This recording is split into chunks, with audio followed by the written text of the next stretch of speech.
Whoosh. Yeah, I'm with my own one.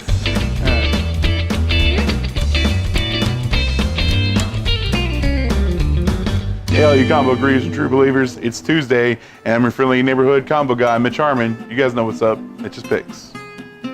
Mighty Morphin Power Rangers 25th Anniversary Special, number 1, written by Jessica Quinones, Trey Moore, and many, many more. This is just a special. From what I can tell, it does not tie into the Shattered Grid, but it does give you 5 mini stories about the Power Rangers, and it's different ones too. It's not just the original Dino Rangers. There's the, I want to say, time traveling Rangers. I don't know, I really didn't watch after Ninja Force, but there's 5 little mini stories. I think the last one actually has something to do with the Shattered Grid, but it's nothing major or necessary, it seems like.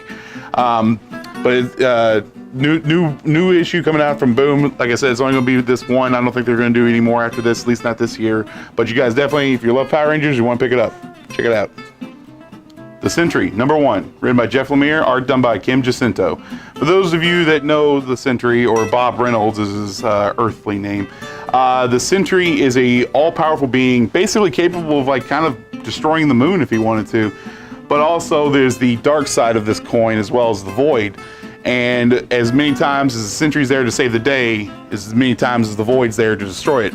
So he goes to Doctor Strange and basically finds this kind of like alternate pocket dimension there where he can go and act out being the Sentry, and so can the Void, the other half of his personality, and they can kind of destroy everything in that little pocket universe, and then Bob Reynolds comes back to our regular world and everything's hunky-dory.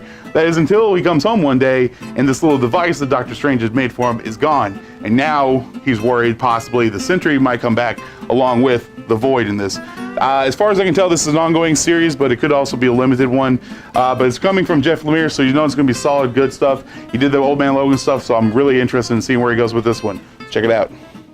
Modern Fantasy, number 1, written by Rafer Roberts, art done by Christian Gutsnuck. This is a new series out of Dark Horse, follows Sage. She's in this kind of almost like fantasy world, I guess you could say, where it's basically D&D come to life, but set in the real world.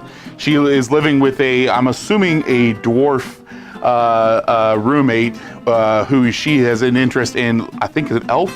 Also, another one of her roommates, who she calls Moocher, is Lizard Wizard, who sells dark crystals on the side illegally, and yeah, he's not really a very savvy character. Plus, also one of her co-workers, Bakdar, is a overzealous barbarian who worships Krog and like leaves little pamphlets in the meeting room. Just kind of a little bit of thing, but it is a kind of a modern day story with a fantasy element to it. But there is a little bit of a kind of an adventure story. She's always wanted to kind of get away from this, even though she's surrounded by fantasy and whatnot. But it does look pretty interesting, especially if you're a fan of like Bee and Puppy Cat. It's got a kind of a little bit of humor in there. Plus, any fans of D&D will probably really like this one, guys. So I definitely recommend all of you fantasy players to pick it up. Check it out. Multiple Man, number 1, written by Matt Rosenberg, art done by Andy McDonald. For those of you that have been following the X-Men, Jamie Maddox is dead. Well, apparently not all of his clones. One did survive the Terrigen Mist and has been trying to work on a cure this entire time. But if you guys know about Multiple Man's powers, his body starts to degenerate, well, the clones' bodies start to degenerate after being away from the prime Multiple Man for so long. But he goes, finds the new mutant, or I should say the new mutants find him, take him to Beast, and now Beast is working on a new serum to possibly keep this clone alive, maybe even give him cloning powers. This is a new miniseries coming out of Marvel Comics, and if you're a fan of anything with X-Factor or Multiple Man, you're definitely going to want to pick this up, guys. Check it out.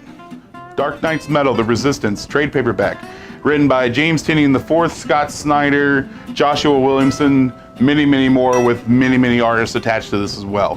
For those of you that have been following the Dark Knight's Metal series, this is all the tie-ins, such as the Nightwing, Suicide Squad, Green Arrow, and it even has Batman Lost and Hawkman Found in this trade as well.